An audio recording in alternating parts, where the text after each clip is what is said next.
त्वमेव माता च पिता त्वमेव त्वमेव बन्धो च सखा त्वमेव त्वमेव विद्या द्रविणं त्वमेव त्वमेव विद्यां સર્વદેવ દેવ। આ વિશ્વની અંદર માતા પિતાથી કોઈ જ મોટો મહાન દેવ નથી। જે પુત્ર માતા પિતાની સેવા કરતો નથી, જે પુત્ર માતા પિતાની આજ્ઞામાં રહેતો નથી, એ પુત્ર મંદિર કે મસ્જિદમાં જવાનો પણ અધિકાર ગુમાવે છે।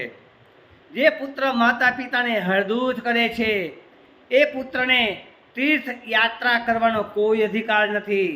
એવા પુત્રને ટીલા ટપકા ગળામાં માળા ધારણ કરવાનો કોઈ અધિકાર નથી। જે પુત્ર માતા પિતાને અસીમ દુઃખ આપે છે, એ પુત્ર ધર્મના પુસ્તકો વાંચવાનો પણ કોઈ જ અધિકાર ધરાવતો નથી। આવા પુત્રનું પતન પૃથ્વીના માર્ગ તરફ બેહાલ બનીને થાય છે।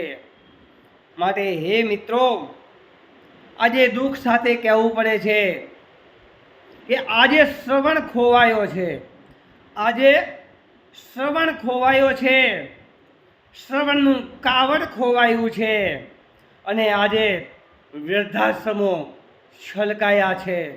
મારી કરુણ આંખો રડે છે।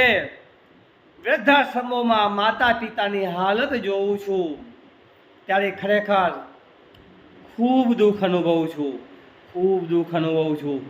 મિત્રો, આખરી પડાવ પર જિંદગીની અંદર માતા પિતાને અસીમ સુખ આપો, અસીમ સુખ આપો એવી બે હાથ જોડીને વિનંતી કરું છું। જય મહાદેવ। એડવોકેટ યોગેશ જોશીના પ્રણામ।